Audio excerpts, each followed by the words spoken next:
Hi everyone, welcome to सारथी। और आज हमारा वर्क एनर्जी पावर पे सेकंड सेशन है, ठीक है। और इसके अंदर हम लोग बात करने वाले हैं, जैसा कि हम लोग लास्ट लेक्चर में हम लोगों ने वर्क एनर्जी एंड पावर को अच्छे से डिफाइन कर दिया था। इस सेशन में we are going to talk about work energy theorem, okay. And so let me list the topics which we are going to cover in this particular chapter. तो सबसे पहले हम लोग बात करेंगे कि काइनेटिक एनर्जी जो है वो एक स्केलर प्रोडक्ट है, ठीक है। Next topic which we are going to see is about path dependence of work.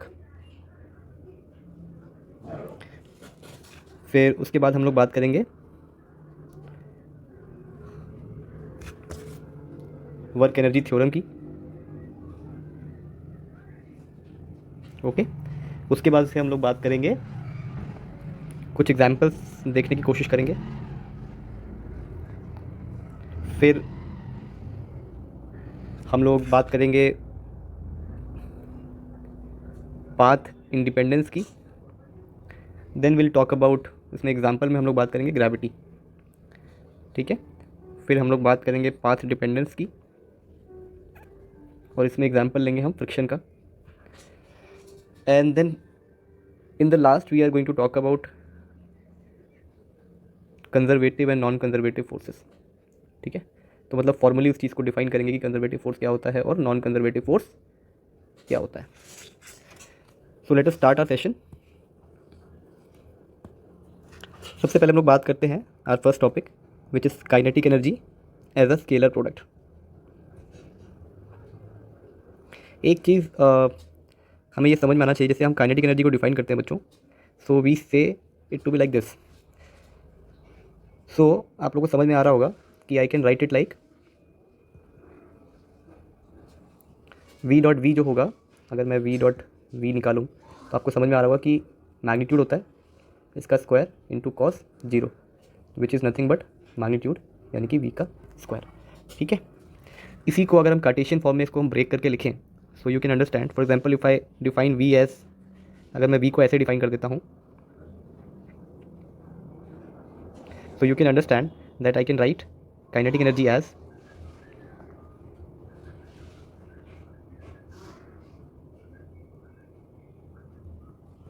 dot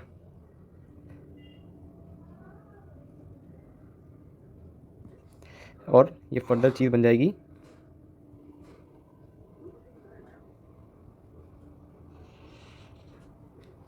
तो आई होप आप लोगों को समझ में आ रहा होगा कि काइनेटिक एनर्जी को हम लोग डॉट प्रोडक्ट की तरह से डिफाइन किया हुआ है, ठीक है।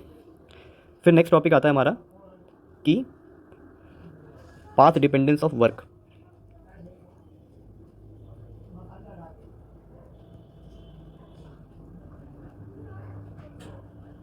सो वी हैव ऑलरेडी डिफाइंड कि वर्क क्या होता है हमारा।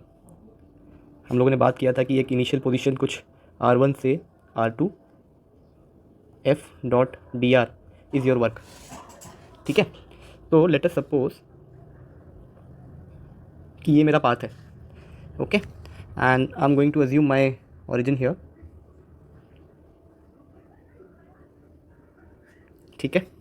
एंड अब इसके किसी पोजीशन R1 पोजीशन वेक्टर से I move to some position, let's say this is R2, okay. So you all know कि ये जो डिफरेंस आएगा यही आपका डेल्टा R होगा, ठीक है, ठीक है ना। सो हमें ये समझना है कि इस पाथ को जब हम एफ डॉट डी आर लिखते हैं, ठीक है, तो इस पाथ को हमें समझना पड़ेगा कि जब हम एफ डॉट डी आर को इंटीग्रेट कर रहे हैं तो how things are changing here, okay. So what I am gonna do कि मैं इस पाथ को कुछ हिस्सों में ब्रेक करूँगा, ओके। एंड एज यूजुअल वापस मैंने अपना ऑरिजिन यहाँ पे ले लिया जैसे मैंने पहले किया था, okay. And now what I am gonna do कि मुझे बोला गया है कि मान लेते हैं कि R1 से कुछ ये R2 तक गया है, ठीक है ना। तो व्हाट आई विल डू कि R1 से R2 के बीच में इस पाथ को मैंने 3 हिस्सों में ब्रेक कर दिया, ठीक है। और मैं इस पॉइंट से, इस बहुत छोटा सा एक एलिमेंट है, इस पर देखूंगा और मैं कहूँगा कि let my force here is like this and my displacement is gonna be like this, okay.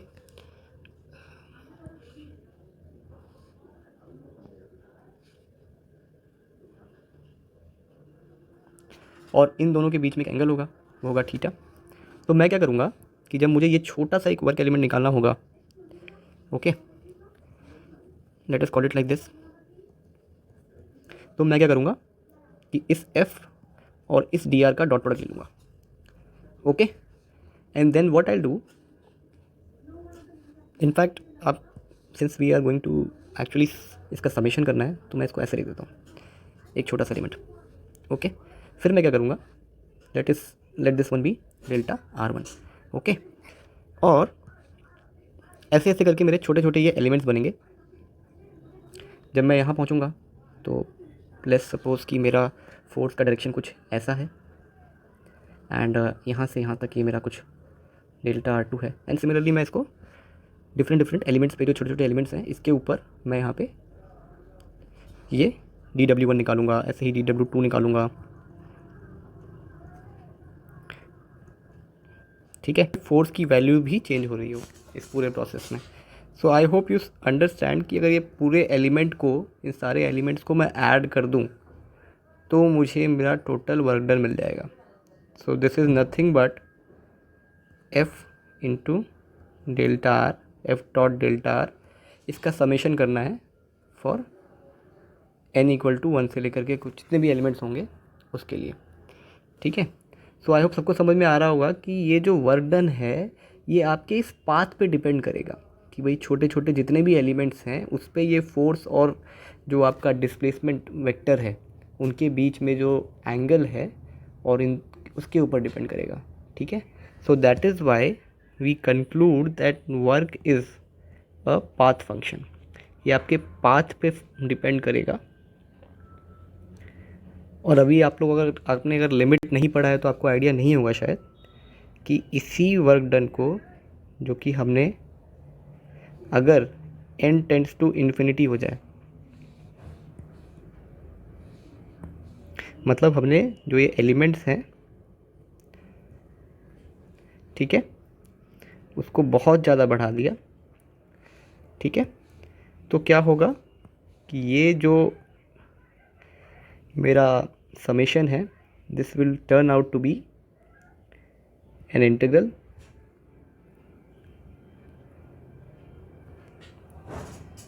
ठीक है, और ऐसे हम वर्क डन डिफाइन कर देंगे।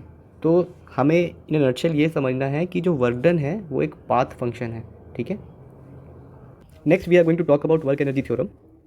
तो उसके लिए इमेजिन कीजिए कि एक ब्लॉक ऑफ मास m है जो किसी सरफेस पे रखा हुआ है, and you have applied a force of F, okay. Now by Newton second law we all know that this force is going to be m dv/dt, ठीक है। और दूसरा हमें ये भी पता है कि displacement dr/dt is v, okay. तो अब अगर मुझे वर्क डन निकालना हो, so I would write F dot dr from R1 to R2, okay. And F को मैं लिख दूंगा m dv/dt इंटू, और dr को मैं लिख दूंगा v dt। ये वाला एलिमेंट कट जाएगा and you can understand this part कि अब ये v1 से कुछ v2 हो जाएगा, and then we can simply right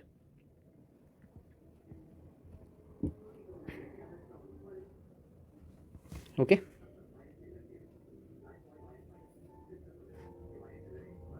Fine. Now having done that, we all know how this is going to come out, which is nothing but kinetic energy 2 minus kinetic energy 1, ठीक है। So work energy theorem ये कहता है कि अगर कोई आपका मास है, ठीक है, उसके ऊपर अगर हम एक फोर्स लगाते हैं, ठीक है, तो उस फोर्स के द्वारा किया गया वर्क डन बराबर होगा किसके, change in kinetic energy of the mass, ठीक है। ये तो बहुत ही नॉर्मल सी बात है कि अगर हम फोर्स लगाएंगे तो एक्सेलरेशन आएगा, एक्सेलरेशन आएगा तो वेलोसिटी बढ़ेगी। अगर वेलोसिटी बढ़ी है तो इसका मतलब हमें समझ में आ जाना चाहिए कि काइनेटिक एनर्जी क्या हो रही होगी, बढ़ी होगी। और काइनेटिक एनर्जी अगर बढ़ रही है तो काइनेटिक एनर्जी के अंदर एक चेंज है, ठीक है। और ये जो चेंज है वो किसके बराबर हो जाएगा, इस फोर्स के द्वारा किए गए वर्क डन के। तो ये हमारा काइनेटिक एनर्जी थ्योरम है, ठीक है। हम एक छोटा सा एग्जाम्पल कर लेते हैं इसके ऊपर। सो लेट अस टेक एक छोटा सा इंक्लाइन प्लेन ले लेते हैं, okay. With an angle theta, और इसके ऊपर एक block of mass m is here, ठीक है, और ये स्लाइड करके कुछ यहाँ आ जाता है, ठीक है। All right, so we all know जो सरफेस है वो फ्रिक्शनलेस नहीं है, सरफेस रफ है, ठीक है, कुछ म्यू मान लेते हैं इसका, म्यू के, ओके। सो हम चेक करेंगे कि वर्क एनर्जी थ्योरम इसके ऊपर लगता है कि नहीं लगता है। तो सबसे पहले अगर इस टाइप का कोई भी प्रॉब्लम आता है तो वी हैव टू अंडरस्टैंड कि आपको फोर्सेस पता होने चाहिए, and for forces you need to find the F B D बनाना पड़ेगा आपको उसके लिए, ठीक है। तो जैसा हम यहाँ पे देख रहे हैं ये एम जी हो जाएगा, इसके ऊपर एक नॉर्मल फोर्स एन लग रहा होगा, ओके। एंड व्हाट एल्स, क्योंकि ये ब्लॉक इस साइड मूव कर रहा है तो इसके ऊपर एक फ्रिक्शन फोर्स लग रही होगी एफ के, ओके। अच्छा, उसके बाद हम लोगों को एक चीज़ इंपॉर्टेंट चीज़ करनी पड़ेगी, दैट इज़ कि हम यहाँ पर अपना एक रेफरेंस फ्रेम माने। So this is my X axis, this is my Y axis and this is my origin, ठीक है। ऑल राइट, ये मेरी पोजीशन 1 है और इस पोजीशन 1 से पोजीशन 2 पे चला गया है, ठीक है। So what we see here, okay. तो अब हम अगर इसके ऊपर फोर्सेस देखें और इसकी मोशन को देखें, सो यू कैन अंडरस्टैंड कि ये कुछ पोजीशन 1 से कुछ पोजीशन 2 पे चला आया है, ठीक है। So if I have to write its displacement, what would I write, अगर मुझे इसका डिस्प्लेसमेंट लिखना हो तो मैं लिखूँगा ये x2 minus x1 into I cap, okay. अच्छा, अब मेरे पास अगर फोर्सेज में देखूँ, so I have 3 forces here acting on the body. Number 1 is normal, number 2 is mg and number 3 is friction, ठीक है। और हमें इन तीनों फोर्सेस के द्वारा किया हुआ वर्क डन देखना है, ठीक है। तो हम तीनों का अलग अलग वर्क डन निकाल के चेक करते हैं। सो फॉर एग्जांपल अगर आप नॉर्मल फोर्स को देखते हैं तो normal force, if you see the normal force और डिस्प्लेसमेंट एक दूसरे के परपेंडिकुलर होंगे, ठीक है, तो इनका डॉट प्रोडक्ट 0 आएगा। This is your integral n dot D S, ठीक है, फ्रॉम S1 टू S2, या why write D S, we can simply write n into D X I cap, ये आपका डिस्प्लेसमेंट हो गया from x1 to x2, okay. ये हम जब इंटीग्रेट करेंगे, सिंस n और डी एक्स आपस में एक दूसरे के परपेंडिकुलर हैं, तो ये इंटीग्रल 0 आ जाएगा। Similarly we are going to write M ji into, अगर मुझे एम जी लिखना हो तो हमें समझना पड़ेगा कि इस एम जी को हमें ब्रेक करना पड़ेगा, ठीक है। M G can be written as, ये एंगल थीटा है,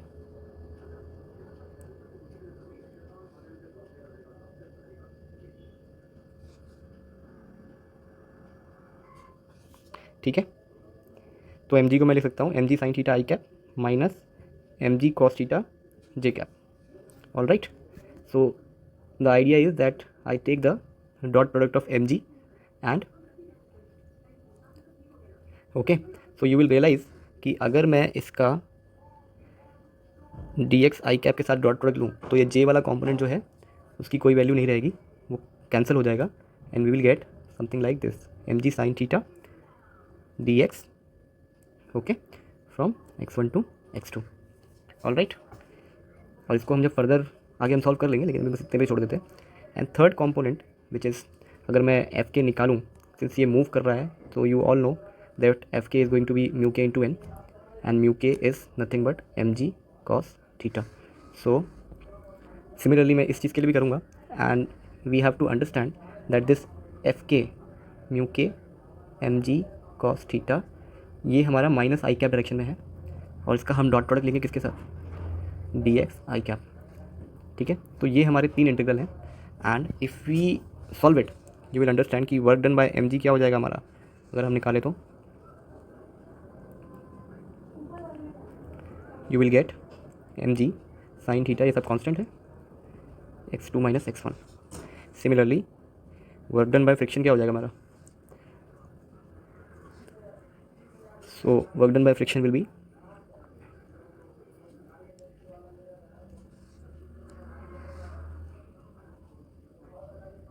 all right। so अगर मैं काइनेटिक एनर्जी थ्योरम लगाऊं, वर्क एनर्जी थ्योरम लगाऊं, sorry, so I would get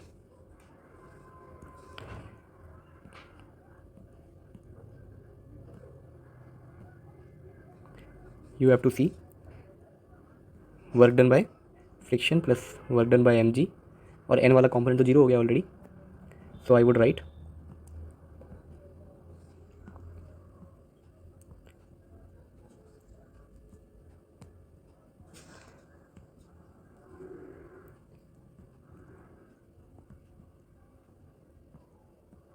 minus mu K cos theta, और ये चीज़ इक्वल हो जाएगा मेरा चेंज इन काइनेटिक एनर्जी के। So I would write half m, क्योंकि वाई डायरेक्शन में तो कोई वेलोसिटी रहने वाली नहीं है, जो भी वेलोसिटी रहेगी वो एक्स डायरेक्शन में रहने वाली है। सो मैं सिंपली लिखूँगा Vx2 का स्क्वायर माइनस Vx1 का स्क्वायर, ओके, और 2m, या इसी को मैं ले सकता हूँ half m V2 square minus V1 square, and these two terms are basically equal using this particular equation that हम easily अननोन निकाल सकते हैं। फॉर एग्जांपल अगर आपको V1 दे रखा है, V2 निकाल लिया आपने, ठीक है, या इस टाइप की कुछ भी चीज़ें हम कर सकते हैं, ठीक है। So with this we have covered our third topic of this particular lecture, fourth topic, and now we are going to talk about the path independence in the case of gravity, ठीक है। सो एक ये particular बस एक example हम लोग discuss कर रहे हैं अबाउट पाथ इंडिपेंडेंस।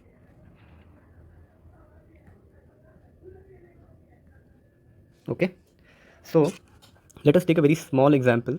इसमें क्या हो रहा है कि हम लोग एक पॉइंट ए से आपको बी पे जाना है, 1 से 2 पे जाना है आपको, ठीक है।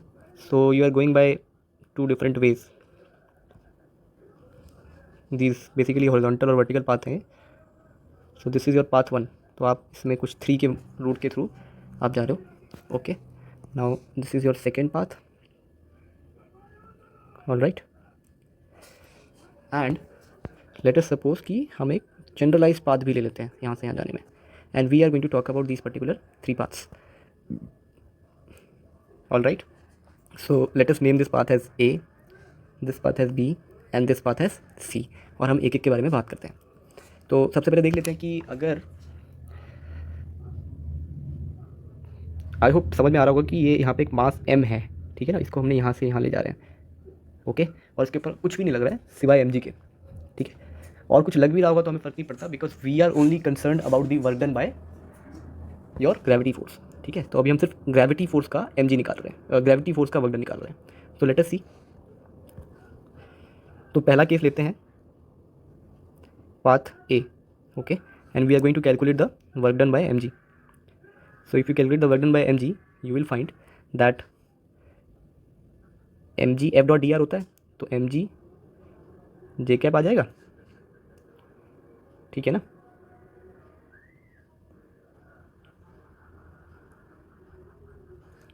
इंटू mg j कैप आ जाएगा, और इंटू हम किससे मल्टीप्लाई कर देंगे, डॉट डी आर करना है हमें। तो आपको समझ में आ रहा होगा कि बेसिकली हमें 1 से पहले हम 3 जाएंगे, तो I am just taking the position 1 से 3, ठीक है, या I can simply right something like this, okay. From initial position अगर ये मेरा पॉइंट 0 0 है, तो मैं 0 0 से कहाँ जा रहा हूँ, लेट अस सपोज कि ये कुछ पॉइंट ए बी है, ठीक है ना, तो मैं ए बी पे आ रहा हूँ, ठीक है। तो ये मेरा initial location, initial position vector हो गया 0i plus 0 k cap, 0 j cap, और ये ai plus b j cap हो जाएगा, ठीक है। तो इसके बाद से अगर आप लोगों को समझ में आ रहा हो ये चीज़, so we all can understand this aspect कि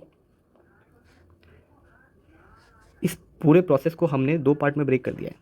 एक पार्ट तो ये है जब मैं mg से 1 से 3 जा रहा हूँ, ठीक है, 1 से 3 जाने का मतलब है अपनी dy की ओर बढ़ लिए, ठीक है, और आप बेसिकली 1 से 3 चले गए।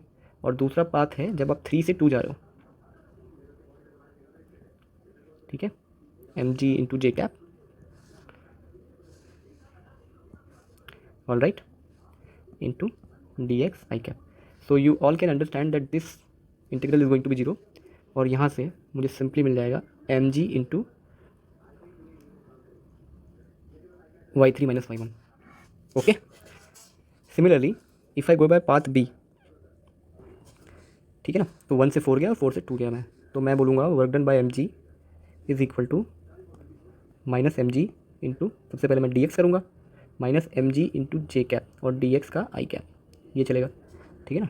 और मैं जाऊँगा 1 से 4, फिर 4 से 1 जाऊँगा, 4 से 2 जाऊँगा, ठीक है, that is minus M G J cap into D Y J cap.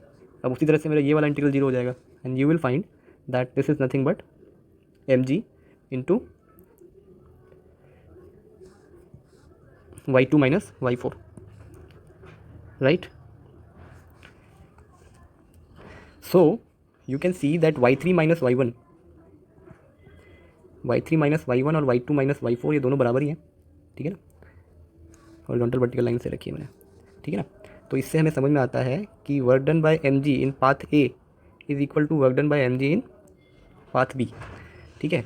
तो ये बेसिकली मैंने एक छोटा सा एग्जांपल दिया है जिसके अंदर हम वी आर टॉकिंग अबाउट कि कैसे ग्रेविटी के द्वारा जो वर्क डन है वो पाथ पे डिपेंड नहीं करता है, वो इनिशियल और फाइनल पोजीशन पे डिपेंड करता है कि भाई आप यहाँ पे और यहाँ पे आपकी जो इनिशियल पोजीशन देखिए, अगर वाई कोऑर्डिनेट में देखिए तो जीरो था और फाइनल पोजीशन क्या था, इसको सॉरी मैं बी बोलूँ, ए बी था तो ये बी हो जाएगा डिस्टेंस, ठीक है ना। तो बी के बराबर ही है, ठीक है, फाइनल पोजीशन बी हो गया, इनिशियल पोजीशन जीरो था, तो सिर्फ इस बात पर डिपेंड कर रहा है, फर्दर और किसी चीज़ पर डिपेंड नहीं कर रहा है। Now I will also talk about कि भाई एक जनरलाइज वे में भी हम बात कर लें। फॉर एग्जाम्पल अगर हम पाथ सी पे जाते हैं, सो यू विल अंडरस्टैंड कि जैसे कि हम लोगों ने पहले डिस्कस किया था कि वर्क डन जो है हम उसको क्या कर सकते हैं, पार्ट डिपेंडेंट फंक्शन है, तो हम इसको दो पार्ट में, इसको इस पूरे पाथ को हम ब्रेक कर रहे हैं एलिमेंट्स में, और उस एलिमेंट को भी लाइक यू सी कि ये छोटा सा एलिमेंट है ना ये, ठीक है ना। तो ये जो मेरा ये डी आर आया है ना, इस डी आर को बच्चों मैं लिख रहा हूँ D X I cap D Y J cap, ये डी एक्स हो गया और ये डी वाई हो गया, ठीक है। सो यहाँ से मुझे ये भी समझ में आना चाहिए साथ के साथ कि जैसा कि हम लोगों ने यहाँ पे देखा था कि M ji into D X I cap और डी वाई वाला कॉम्पोनेंट था, तो हमने देखा था कि जो वाई वाला कॉम्पोनेंट है वो हमेशा रहेगा और जो आई वाला मतलब जे और आई का जो डॉट प्रोडक्ट लोगे तो हमेशा जीरो हो जाएगा ना, ठीक है। I hope you understand this part कि जब मैं पाथ सी के लिए चल रहा हूँ और ये मेरा पाथ है फ्रॉम 1 से 2, this is 0 0 and this is A and B, so what I am going to do कि मैं इसको छोटे छोटे एलिमेंट्स में ब्रेक कर रहा हूँ और मैं क्या करता हूँ कि मैं यहाँ इस पोजीशन से इस पोजीशन पे जाना है मुझे, for example. So what I have done कि ये मेरा डी एक्स है और ये मेरा डी वाई है, ठीक है। तो जो मेरा ये डी आर है इसको मैंने लिखा D X I cap D Y J cap and then I try to find the work done, ठीक है। तो वर्क डन निकालने के लिए मैंने एक छोटा सा एलिमेंट लिया, ठीक है ना, और मैंने बोला कि ये M G J cap dot D R कर दीजिए और इसको इंटीग्रेट कीजिए, ठीक है, 1 से 2। सो यू विल फाइंड कि ये एम जी इंटू जे जो है और ये डी एक्स आई प्लस डी वाई जे है, ठीक है। अब अगर मैं इसको कभी भी इंटीग्रेट करूँगा तो यू विल अंडरस्टैंड कि जो ये वाला इसके साथ जब ये डॉट प्रोडक्ट लूँगा तो हमेशा जीरो हो जाएगा, ठीक है। So it's basically this thing, ठीक है, and you will get something like this, that is. So आपको समझ में आ रहा होगा कि चाहे मैं किसी भी वे में चलूँ, किसी भी पाथ पे चलूँ, जो work done by gravity force होगा वो सेम आएगा, ठीक है। अब इसमें एक फर्दर हम आगे बात करेंगे work done by friction, and this is an example of path dependence की, मतलब ये पाथ पे डिपेंड करेगा, ठीक है। अभी जब हमने पहले बात किया था तो हमारा हेडिंग था पाथ इंडिपेंडेंस, ठीक है, और अब है कि ये पाथ पे डिपेंड करेगा। फॉर एग्जांपल मान लीजिए कि एक ब्लॉक ऑफ मास m है, ठीक है, और इसको हमने यहाँ से यहाँ मूव करा दिया, ठीक है। सो अगर मैं इसका एफ बनाऊँ सो यू विल अंडरस्टैंड कि यहाँ पे एक mg आएगा, ऊपर इस पर एक नॉर्मल लग रहा होगा और एक फ्रिक्शन फोर्स होगा, ठीक है। और ऑब्वियसली बात है ये मूव किया होगा, दैट मीन्स कि कुछ एक हमने कैपिटल F लगाया होगा इसके ऊपर, तभी मूव किया यहाँ से यहाँ तक। तो लेट अस सपोज कि ये x1 है और ये x2 है और ये मेरा ओरिजिन है, ये मेरा x एक्सिस है और ये मेरा y एक्सिस है, ठीक है। सो अगर मैं अपना डिस्प्लेसमेंट लिखूँ, so what I am going to do कि मैं बेसिकली कर क्या रहा हूँ कि एक बार इस मास को पोजीशन 1 से पोजीशन 2 पे भेज रहा हूँ और फिर 2 से वापस 1 पे लेकर के आ रहा हूँ, 1 से 2 भेजा और 2 से वापस 1 लेकर के आया, और इन दोनों प्रोसेस में बेसिकली मैं वर्क डन बाय mg देखूंगा, work done by friction force देखूंगा। So let us take first path 1 से 2, ठीक है। तो अगर मैं वर्क डन बाय फ्रिक्शन निकालूं तो मैं बोलूँगा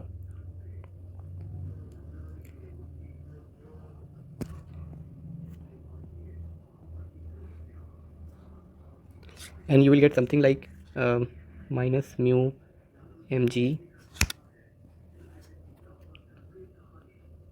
x2 minus x1. Okay, and we know कि x2 माइनस x1 जो चीज़ है वो एक पॉजिटिव क्वांटिटी है यहाँ पे अगर हम देखें तो, ठीक है। तो इससे हमें समझ में आता है कि ये पूरी क्वांटिटी जो है वो नेगेटिव है। Similarly if I go from 2 to 1, मतलब मैंने अपना पाथ उल्टा कर दिया और फिर मैंने देखा वर्क डन बाय फ्रिक्शन निकाल के चेक किया, तो इस केस में यू हैव टू अंडरस्टैंड कि आई am going from x2 to x1। And अगर मैं अब लिखूँ तो आपको समझ में आना चाहिए कि जब ये 2 से 1 जाएगा, ठीक है, तो उसके बाद फ्रिक्शन कुछ ऐसे लग रहा होगा, ओके, और कैपिटल F ऐसे लग रहा होगा। So we are going to write कि जो फ्रिक्शन है वो कुछ ये होगा, ठीक है। And we write something like this mu m ji into x1 minus x2। And हम लोगों ने बात की थी कि x1 minus x2 minus x1 अगर ग्रेटर देन जीरो है तो x1 माइनस x2 क्या हो जाएगा, स्मॉलर देन जीरो हो जाएगा, एंड ये भी नेगेटिव है। सो व्हाट वी सॉ कि अगर हमारा पाथ हम 1 से 2 गए और 2 से 1 गए, ठीक है, तो हमने पाया कि वर्क डन बाय फ्रिक्शन दोनों केस में नेगेटिव ही है, ठीक है ना। ऐसा नहीं है कि हमने सेम पाथ को वापस ट्रेस कर दिया तो फ्रिक्शन जो है वो इस बार पॉजिटिव आ जाए, ऐसा नहीं हुआ, ठीक है ना। तो इसका मतलब हमें ये समझ में आया कि फ्रिक्शन जो है वो फाइनल पोजीशन और इनिशियल पोजीशन पे डिपेंड नहीं करता।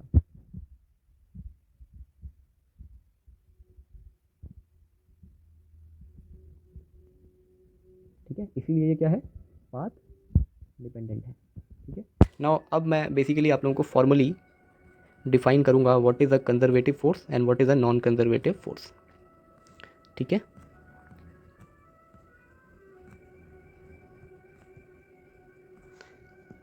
All right, so like we have already define कि एफ डॉट डी आर का जो इंटीग्रल होता है इसको लाइन इंटीग्रल बोलते हैं, ठीक है, फ्रॉम R1 to R2।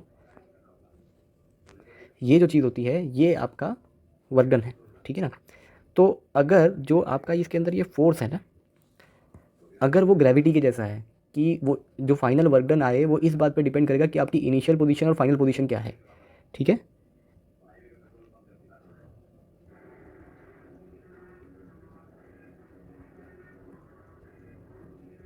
ठीक है, अगर ऐसा होता है तो इस टाइप के फोर्स को हम बोलते हैं कंजर्वेटिव फोर्स, ठीक है। और अगर डिपेंड करता है पाथ पे, मतलब इनिशियल फाइनल पोजीशन के साथ आपके पाथ पे भी डिपेंड करेगा, तो ऐसे फोर्स को हम बोलते हैं नॉन कंजर्वेटिव फोर्स, ठीक है। एग्जाम्पल इसका क्या है, ग्रेविटी, जैसा मैंने आपको दिखाया, और इसका एग्जाम्पल है फ्रिक्शन। इसके और भी बहुत सारे एग्जाम्पल हैं, जैसे आप इलेक्ट्रोस्टैटिक फोर्स पढ़ोगे, ठीक है, तो वो भी इसी का एग्जाम्पल है, ठीक है। कंजर्वेटिव फोर्स की खासियत क्या होती है कि फॉर एग्जांपल अगर आप पॉइंट 1 से पॉइंट 2 गए यूजिंग दिस पाथ, ठीक है, और फिर आप वापस 2 से 1 आ गए यूजिंग बी पाथ, तो आप पाएंगे कि अगर इसके ऊपर लेटर सपोज कि इस प्रोसेस में एक कंजर्वेटिव फोर्स इसके ऊपर लग रहा था, ठीक है ना, और ये डिस्प्लेसमेंट हो रही थी, तो अगर मैं वर्क डन निकालूँ फ्रॉम 1 से 2 तो वो हो जाएगा F dot D R from 1 से 2, ठीक है। सो जो भी चीज़ हो मुझे उससे मतलब नहीं है।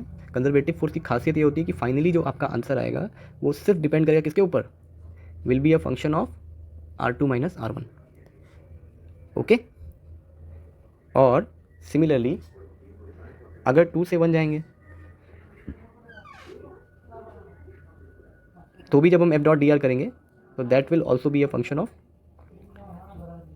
R1 माइनस R2, ठीक है। ये बात हमको अच्छे से समझ में आना चाहिए, ठीक है। तो कंजर्वेटिव फोर्स का अगर डिस्क्राइब करें, कंजर्वेटिव फोर्स वो होता है जिसका जब हम एफ डॉट डी आर करें एक साइकिल में, तो you are going to get 0। अगर ऐसा होता है तो हम उस फोर्स को कंजर्वेटिव बोलेंगे, और अगर ये चीज़ 0 नहीं है तो ये फोर्स कहलाएगी नॉन कंजर्वेटिव फोर्स, ठीक है।